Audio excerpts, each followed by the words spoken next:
There was an outbreak of strangles at horse shows in my area, and a horse at my barn got it before moving to my barn 3 weeks ago, and now multiple horses have it.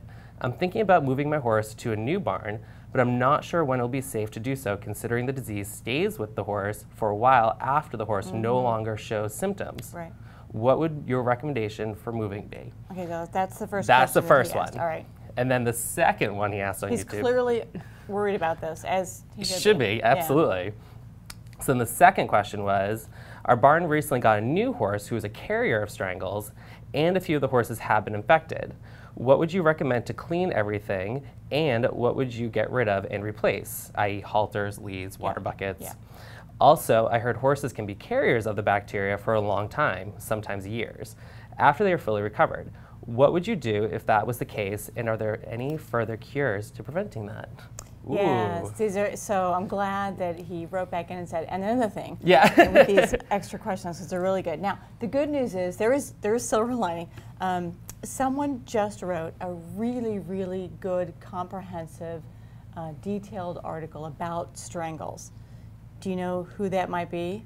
Was it you? It was me, and it's in the Horse Health Library, and it's called Strangles, and I printed it out because I wanted to just hit some highlights to address his particular concerns. So one of them is this notion of horses being able to shed it, and you can't tell that they're even sick. And so experts believe that one of the greater sources of strangles is horses that are in the early signs of the disease. They're in the early stages of the disease, and they're not showing signs yet. Okay. So they've caught it, and it's incubating. But the symptoms haven't expressed themselves yet. And then the next one is they're in the early stages of recovery, but they're still harboring the bacteria. And then the last one is the one that this person is really concerned about, the persistent long-term carriers of the disease, which is unique to strangles, who remain asymptomatic, so they don't show signs themselves, but they can shed the bacteria to other horses for months or years. That's a scary thought. Yeah, so when strangles gets on a property, it's unfortunately on the property. Experts estimate that 10 to 40% of horses who have had strangles silently carry the disease and are able to transmit it without showing signs. And 40% is a high number. 4 out of 10, yeah, that's a high number. That's unfortunate. So he asked about, are there any recent advances or technology or something? Further cures to preventing that. As far as cures, no, but there's been a lot of recent advances in diagnosis. Okay. So now vets are able to screen horses as they come into properties. They can also, when a horse has recovered and there's no signs showing that it's resolved, they can test the horse and say, are you still harboring the bacteria?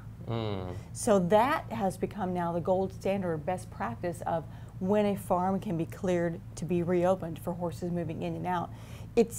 Strangles is now a reportable disease, which means your veterinarian by law is required to tell the state authorities, and they will shut down a property. So moving in and out is not really an option, and it's not a good idea anyway, because the same thing will happen to the new place that happened to your place. It's the movement of a horse that has it and shedding it, and then they have an outbreak. And that's what I like is, in this question, really was not only just concerned about his own horse, but how to stop the prevention of it going forward and like the moving and he knows that horses have it, harbor it silently, and can shed it at will. It sheds, and it doesn't stay around a lot. Horse-to-horse contact, what we call direct contact, is one way that it gets spread, but the other is indirect contact, and that's by one of my favorite words, fomites. So a fomite is an inanimate object, can be anything, can be brushes, tack equipment, cleaning equipment like manure forks. It can be blankets, water buckets, feed buckets, I mean, you name it, that the bacteria could get on, because remember, horses with strangles are coughing and snotting. There's a lot of stuff to get on. And that's what he asked about. How do you clean it? What do you clean and what do you throw away? Yes, exactly. What do you recommend replacing? So clearly they're involving their veterinarian. in this. I mean, you have to, because your veterinarian has been trained in the quarantining of new arrivals and the isolation of sick horses and all sorts of biosecurity practices. So he or she knows the answer to this question and can help you. We'll say things like, in order to disinfect something, you must clean it first. Okay. The disinfecting is not the cleaning. So you clean with soap and water, and then you disinfect.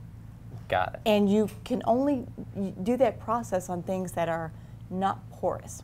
Uh-oh. So wood is a terrible medium. It's a great medium for bacteria. Like they tell you not to use wood for cutting boards anymore. Yep. Okay. Because they harbor everything. Yeah, you can't clean them. So wood stalls and everything at the barn, basically. Yeah, was tough to clean, disinfect. Things that are plastic, your feed buckets and your water troughs and wheelbarrows. I mean, all these things get contaminated, right? The plastic manure forks can be cleaned. The wood part is a problem. Brushes, I guess I would toss. Yeah. Lead ropes, there's no way.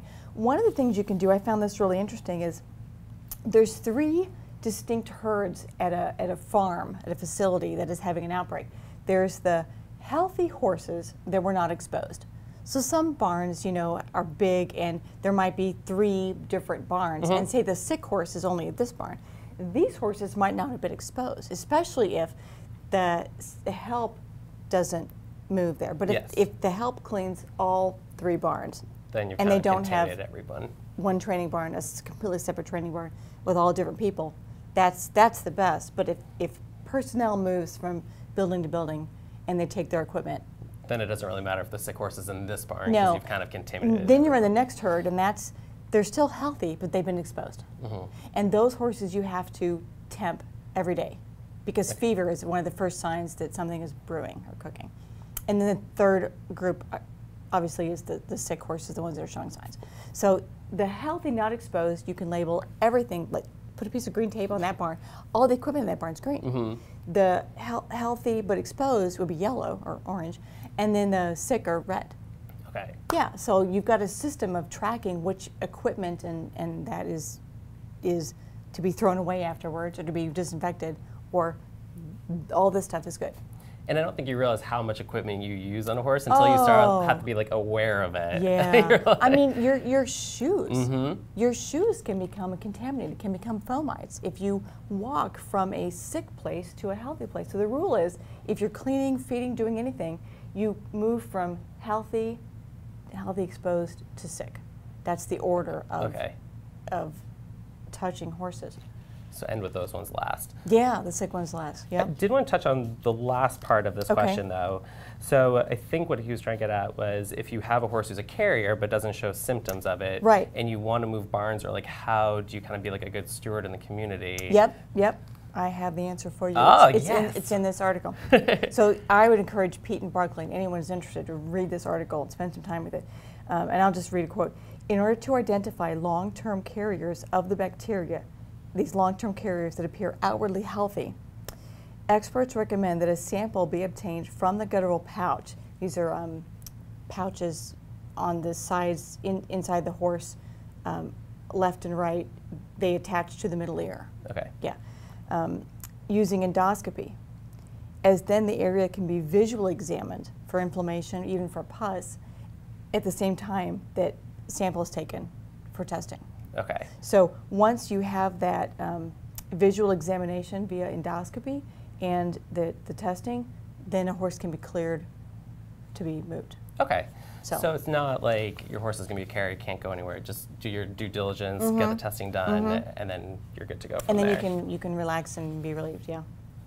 And I'm sure we can put a link for this article in the description. I'm not sure if that's something we can actually do, but we'll make it happen, I'm sure. We're making promises here, right and left. We don't know.